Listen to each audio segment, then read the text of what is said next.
This is the future.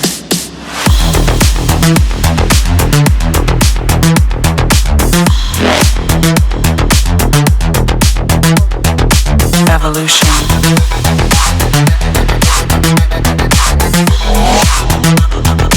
This is the future.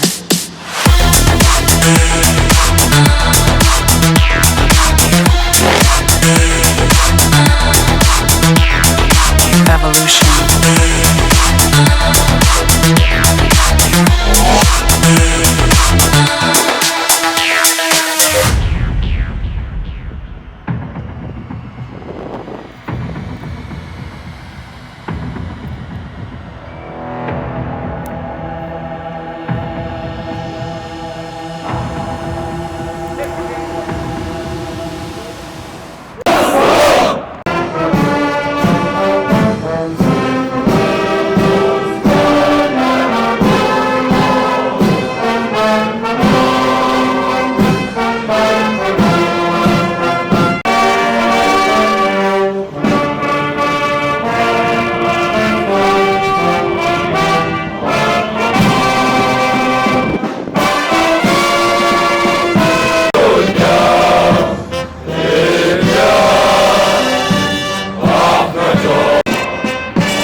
O'zbekiston Respublikasiga sadoqat bilan xizmat qilaman.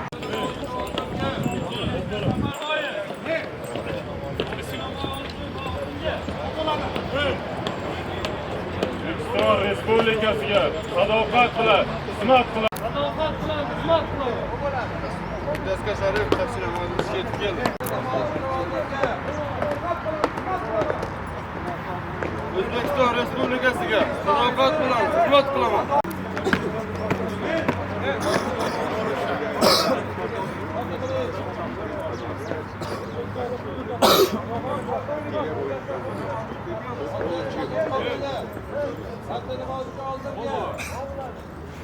O'zbekiston Respublikasiga sadoqat bilan xizmat qilaman.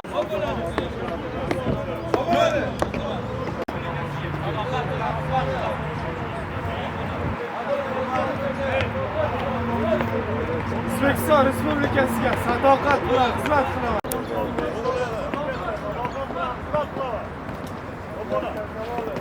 O'zbekiston Respublikasiga sadoqat bilan xizmat qilaman.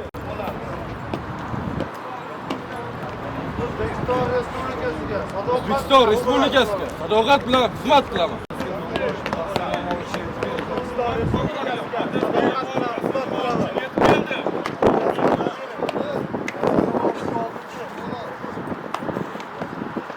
O'zbekiston Respublikasiga sadoqat bilan xizmat qilaman.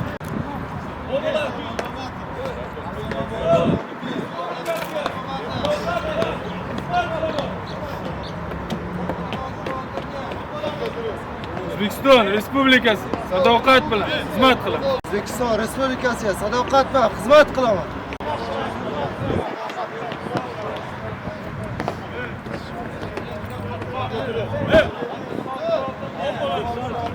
O'zbekiston Respublikasiga sadoqat bilan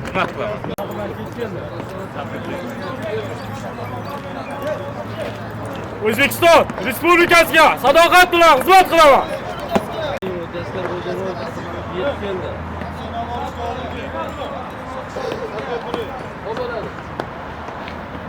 O'zbekiston Respublikasiga sadoqat bilan xizmat qilaman.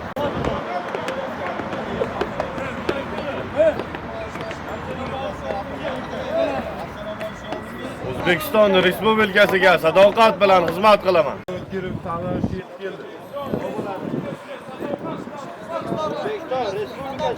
O'zbekiston Respublikasiga sadoqat bilan xizmat qilaman.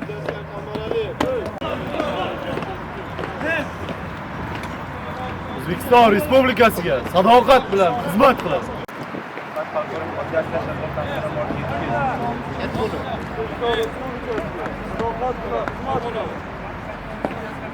O'zbekiston Respublikasiga sadoqat bilan xizmat qilaman.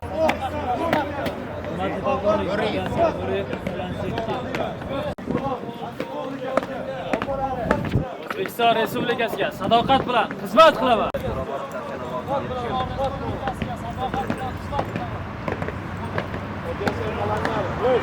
O'zbekiston Respublikasiga sadoqat bilan xizmat qilaman. O'zbekiston Respublikasiga sadoqat bilan xizmat qilaman.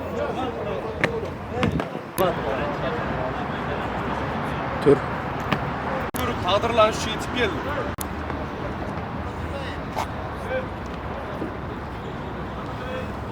O'zbekiston Respublikasiga, prezidentimga, xalqimga sadoqat bilan xizmat qilaman.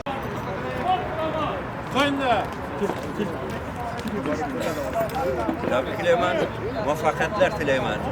Omadlar sizga yor bo'lsin. Bu bo'ladi. O'zbekiston Respublikasiga sadoqat bilan xizmat qilaman.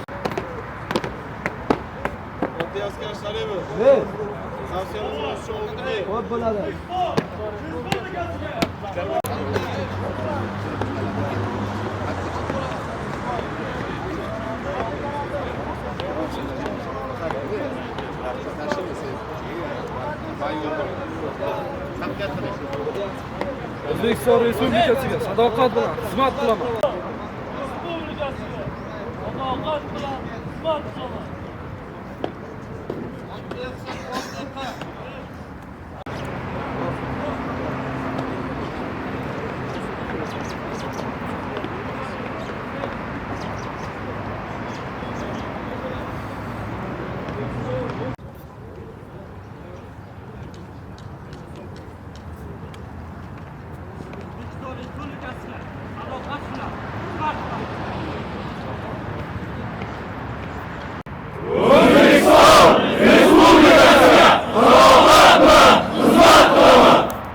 Polkovnikim, hurmatli faxriylar, ustozlar, bugungi tadbirimiz qatnashchilari, qadrli askarlar bilan vatan oldidagi burchlarini bajarib, harbiy xizmatni yakunladilar.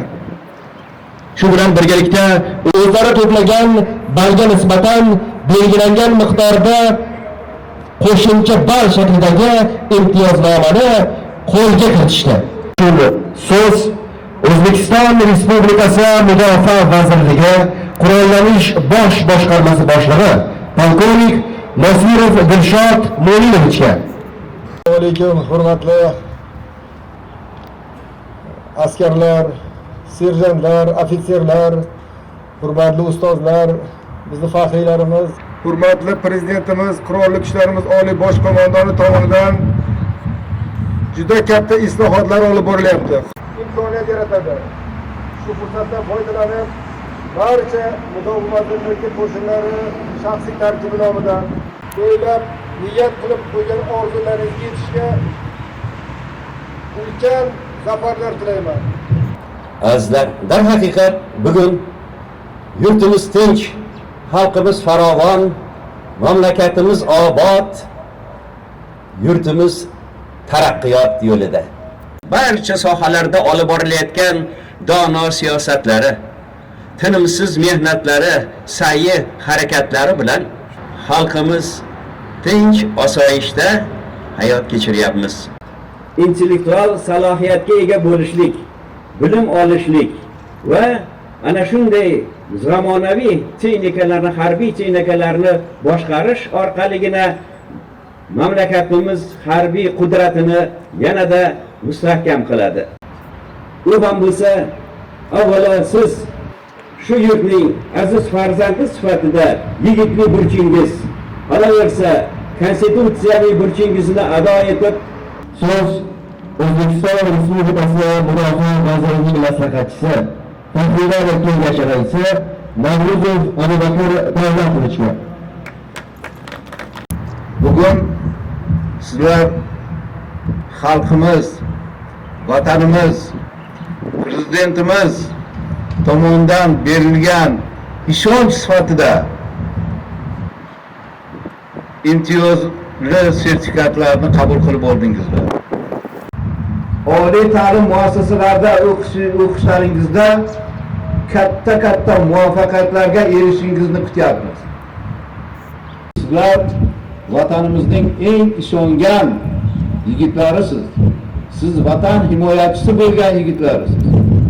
Siz vatanimizning eng vatanparvar bo'lgan sertifikatlarga ega bo'lgan bo'lsangiz, hammalaringizga keyingi hayotlaringizga katta muvaffaqiyatlar, omadlar tilaymiz. Taraqqiyotimiz bardavom bo'lsin. Ushbu taraqqiyotimizning oldinga olib boruvchi O'zbekiston Respublikasi Yoshlar agentligi bo'limi boshlig'i Asqaraliyev Jahongir Doniyorovichga. O'shingizni matonat bilan, jasorat bilan yakunlaganingiz bilan chin qalbimdan tabriklayman. Qolaversa, yurtboshimizdan olib borayotgan islohotlari yoshlarga oid davlat siyosati natijasida xizmatdan so'ng uyga qaytganingiz bu sharoitlarimiz yaratilgan. Yana bir bor tabriklayman. Rahmat. So'z sizlarni va barcha xizmatdoshlarimni o'tgan Navro'z bayrami bilan chin qalbimdan samimiy muborakbod etish hamda bugungi bayram kuni bilan tabriklashga ijozat bersangizlar. Muhtaram Oliy bosh qo'mondonimizning 2012-yil 31-maydagi 1765 son qaroriga muvofiq muddatli harbiy xizmatchilarga oliy ta'lim muassasalariga kirish uchun 50% miqdordagi qo'shimcha ball shaklida imtiyoz berildi. Respublikamizdagi nufuzli oliygohlarga o'qishga kirib, ularni muvaffaqiyatli bitirib, yangi O'zbekistonimizning rivojlanishi uchun o'z hissamizni qo'shishga va'da beramiz. Biz qurolli kuchlar saflarida xizmat qilish nafaqat konstitutsiyaviy burch, balki yuksak maqsad, tom ma'nodagi shon-sharaf ishga aylanadi.